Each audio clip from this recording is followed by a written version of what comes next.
All right, guys, we're back again with another great episode of PFREI, a passion for real estate investments. I'm your host, Fuquan Bilal. Oh man, today we have none other than Daniel Marcos. This is a plum-pleasing pleasure for me to interview this guy. I've seen him speak several times at masterminds that I'm involved in. He coaches some of the people that I'm in masterminds with, speaks so eloquently, and also bring information that you need to hear. So I wanted to have him on the show today to kind of give his insights on a couple of things, what's happening in the marketplace, how he can help you as an entrepreneur grow to the next level, and just basically a little background about his experience and why he is the one that you should connect with if you need his help, for your business and what you're trying to do to grow. So welcome to the show, man. I really appreciate it. It's good to see you. Look healthy, vibrant. Thank you, amigo, for the invitation. Super excited to be here. Absolutely. So, I'm gonna put a little different spin on this show. Usually, I ask, and I know you do some passive investments. I know you did some real estate stuff. We'll talk a little bit about that. But I usually ask people, why are they passionate for real estate investments? I know you do a mirage of different things. Diversity is key. But yeah, let's talk about that. Just give some background to the group, who you are, what you're about, and I like the backstory. We'll jump into the backstory too about the investor call. All right. So being an entrepreneur since I remember, indeed, my first endeavor, I was like 8 or 9, and my parents had a 1-car garage, and I put a wall in the middle, and I did half of it an aquarium that I sold fishes, and the other one was like a warehouse. So yeah. I killed my parents' car garage, and I started selling fish. So that was kind of my first endeavor. And of course, it didn't went well. I was too young, very undisciplined, and then did a couple of other things. But then when I was just out of college, my first job out of college was work in the Mexican consulate in Hong Kong. I got a job in government for 2 years, and I hated it. And I said, I need to be an entrepreneur. Like, I had a great time. I was living in Hong Kong, just recently graduated, but I realized very, very early it was not for me. So I called my parents one day and said, I just resigned. I'm moving back and I'm going to start a company. And I built the first fintech or financial technology company in Mexico back in 1998. We were the first one to do trading online and everything of financial products online before the 2000 year. Indeed, we did our first trade in Mexico in 1998, long time ago. And that blew up. I ended up selling that company to a competitor of mine, partnering, and then with a competitor, grow even bigger. And we end up 2 years' time, grow the company to 1,200 employees, sold it to Banco Santander, and had operations in 9 countries. So I was very, very young. Indeed, I stayed in the company that we sold it to for 2 years. And I left that company before my 30th birthday.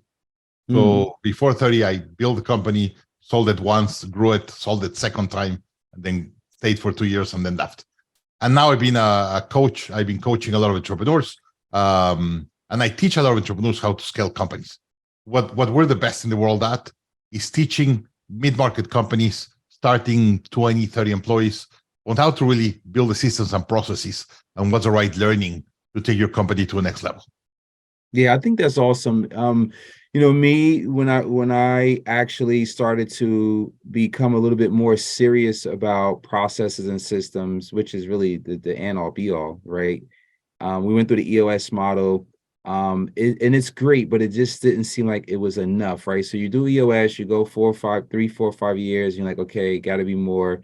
Then you read Scaling Up, the Rockefeller Habits, and then you get those tools, and you still need the person to help you implement it. You still need the person to keep you accountable for that. And that's kind of what I like with the services that you provide, is bringing those tools to the entrepreneur to help them take their business to the next level.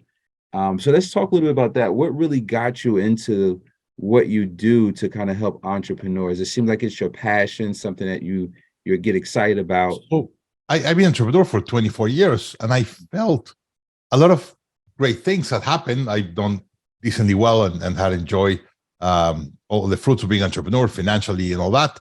But I had my fair share of drama in the middle, and I've had a lot of pain. but most importantly, all the pain that I brought to my family for me being an entrepreneur. So I have a big hack, a big goal to help 10 million leaders like you and I and the people hearing this, to help you do two things. One is scale what you do, scale your impact. I usually, when I interview an entrepreneur, I ask them, hey, why are you doing what you're doing? And they say, because I want to make more money, I want to serve more clients, or I want to generate more employment in my community. I want to help people because what I do really helps other people. I want to help more people, but I want to reduce drama. And all that happens that it's unplanned is drama. And they all said, hey, I love being an entrepreneur. I scale a lot. I make a lot of money, but I hate the drama. I wish I had half of the drama or less drama to really be able to enjoy being an entrepreneur. So that's what we do. We help companies put the right systems and processes that will help you scale your company, but most importantly, they're going to help you reduce the drama or lack of unplanned stuff that happens in your business. So you could really enjoy your life, be way more profitable, have more control on your business, and of course, enjoy the ride of being an entrepreneur.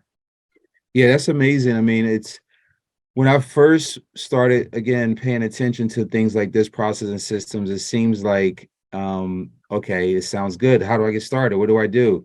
But there is for me at least, there was some pain going through the process because now I have to mind dump everything and I have to get it out my head on paper. I have to have my team there with me. We all have to build it, and it takes time to do that, then the automations of it and stuff like that. So do you guys kind of help with that? Well, I know there's some coaching with the leadership also. So I guess, is that what you start with first to get into the head of the leader and say, okay, what are your goals? What are you trying to achieve? Who are your team players? And you kind of dissect that and then put a plan in place to help them grow? So we have an array of services or products that we help companies implement scaling up on all the methodologies. And by the way, most of my clients are what we call graduates of EOS, that they start with EOS. They said, hey, I like this thing about the meetings and the page and all that, but I need something with more substance and someone that could guide us how to do that better. So most of our clients are graduate of some of these programs like Scalable or EOS and the rest. And we help them go through the process with less pain. So let me walk you through this. Remember the Malcolm Gladwell talk us about the 10,000 hours. If you do 10,000 hours of something, you're going to be an expert. Yeah, but I could run 10,000 hours and run bad. And because no one tells me how to run well, I'm going to do it for 10,000 hours, but I'm never going to do it well. What Malcolm Gladwell miss in his book is that you need 10,000 hours of deliberate practice. Practice deliberately trying to get better and with a plan. So every time I have a problem or an opportunity in life, instead of saying, what do I need to do to improve that?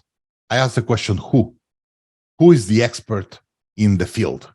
Someone already had that problem or opportunity, build a methodology or a format of how to go through it much better with less drama. And my job is to understand who's that who, and then follow their formula. And if I follow the formula, my probability of following the formula and having a better outcome is higher. So that's what we do. At the Growth Institute, we have selected and curated the best methodologies for companies that want to scale, mid-market companies that want to scale, and then help them learn the methodology, but most importantly, guide them on the implementation so they have deliberate practice. If you don't have deliberate practice, I could give you a great book. If you don't know how to implement or you implement it wrong, it's not going to give you the results. You have to have deliberate practice of how to do it right. And that's Absolutely. Where this coaching, learning comes into board to help you first select the right methodologies and do the right thing. And like people said to a doctor is going to operate a brain, and they say, well, I'm going to take 15 minutes operating the brain, and I'm going to charge you $30,000. I was like, $30,000 for 15 minutes? And I was like, yeah, it's not the 15 minutes that I'm going to cut. It's knowing exactly where to cut your brain so I don't kill you, right? So we do that for companies. We understand the pains. We've been implementing this for companies for 15 years. For me to be able to see a company, I have such a big perspective that I probably see 1,000, 1,200 companies every year and be able to select exactly where to cut or what to fix first. That's where you bring the most value. And we help them do in a deliberate practice to help you implement it right. That's awesome. Let's talk about the market out a bit. I know from where you come from and the experiences, your background experiences, what you've been going through. What do you think about the current market you're in, and do you think it's when do you think it's going to change, or what's coming? I mean, what's your take on it?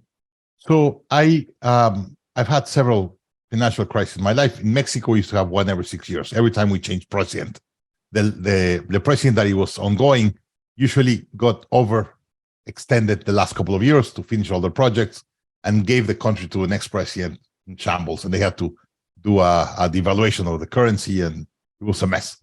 So this is, I think, like fifth or sixth, like say, downturn in the economy.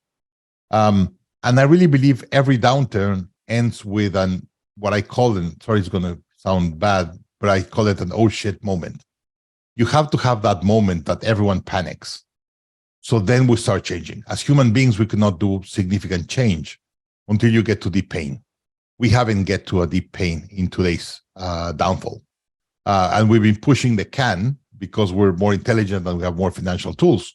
We've been pushing the can, but at the end, we're going to have a recession or whatever you want to call it to have this moment that we're going to come back. As an example, the last financial crisis, 2008, that, by the way, the US moves in cycles of around 8 to 10 years. We've been almost 14 years since the last one. So it's time for a correction. And of course, the country has overextended with debt and all these kind of things. And this is a time to come back. But if you remember 2008, the day Bear Stearns went under, that's when the Fed, the government, everyone panicked and start getting the right controls to get the economy back. So we have to get to that moment. And I don't believe we have get to it. I don't know exactly how it's going to look. I thought Silicon Valley Bank was going to start it. They reacted really, really fast. I don't think we've had the real one before we start coming back. Yeah, and it's really, mind blowing, a lot of the things that's happening and what the government is trying to do to keep controls on it. We're just preparing from Q4 last year to now to the end of Q4 2024, really. Just the next 24 months of, what's happening, like preparing for the worst, right? You can never predict it or how it's going to turn out, but just, plan to fail, so to speak, right? Like Yep. Mike Tyson said, everybody has a plan till they get punched in the face. So Yes. planning to fail is essential for us now. So that's kind of what we're doing. What do you think about, because I have a lot of investor friends who sit on the sideline waiting for the opportune moment, waiting for, I guess, the news flash to say, okay, everything's back to normal for guys to invest, whether it's the stock market, gold, or whatever. You're an investor yourself. What is your mindset in this climate? Are you sitting on the sidelines? Are you really looking at those operators that you can trust to navigate, through the muddy waters? What is your take on that? So first, let me talk a little bit about why financial crises are important and how I look at them. So imagine you have a forest that has these beautiful trees, very strong, big, but then you get a lot of weeds in the field, and the weeds are taking all the water, all the nutrients from the big trees. And you need to get rid of the weeds for the big trees to continue growing healthy. So sometimes you get a fire, and the fire goes through the forest and kills all the weed, and some of the big trees fall and get burned. But a lot of the big trees, they have some bruises, but they come back. And then they have all the water and all the nutrients, plus all the weeds burned and became nutrients. And now they have way more nutrients and they come back much stronger. It's part of life. You get fire in forests, it's common, and it's every now and then, right? That's part of who we are. The economy is the same. The economy overextends, people overextend with debt, start making bad decisions, start believing they're untouchable, they make really bad bets. And then we got overextended, and then we need to have a fire to kind of come and clean the market, and then just leave the good companies. And the companies are really taking the right decisions. So I am mostly on the sidelines, but I already start making some investments because there's some deals that I know I like the deal for 10 years. I'm going to have a bad time for a couple of years, yeah, but I like the deal. So if the deal is open today, I'm coming in because I know it's going to be a deal for 10 years, like an apartment complex or something. If I really like it, people are going to pay rent. I'm going to have some issues in the middle. Fine. They're probably going to delay a couple of my payments, but the return's going to be there. the investment is there. So I'm starting to get into some deals that I really, really like the deal. And I feel that the prices are getting better. As an example, I live in Austin, Texas. 2 Mays ago, the price was really, really high for real estate. They were probably 15% below the peak. There's some properties that I've seen that have gone 20% down. So starting to get to a decent number to start buying. So I'm getting some money now, and I'm going to wait a little bit more for the oh shit moment and then come back in again. But I think half and half is the right thing.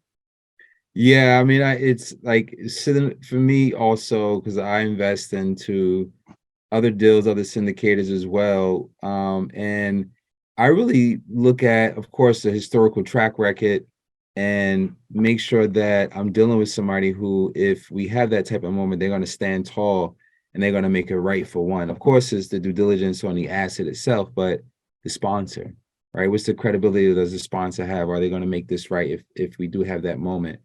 But trying to time the market is something I don't do. I speak to a lot of investors and I ask, hey, why are you sitting on the sidelines? It's just some people go with a gut feeling.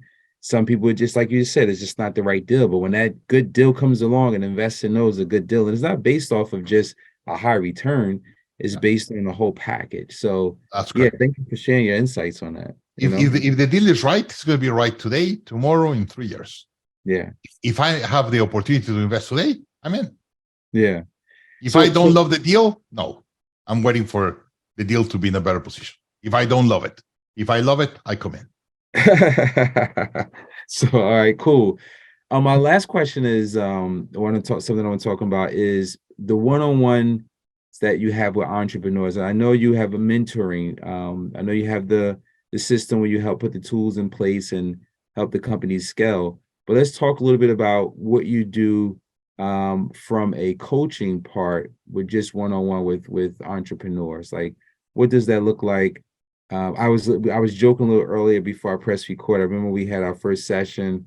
Gave me some of your time and said, "Okay, talk to me and what you need." And we started talking. I was like, "I start my day at 3:30." He was like, "Why?" We was joking about that. He was like, "Why?" I was like, "Well, that's the only quiet time that I get." And I was just talking to my kids this morning. I was like, "I got to fight for, 3:30 to 6:30. That's the only time it's quiet in the house. After 6:30 is chaos." So it's my morning routine, meditation.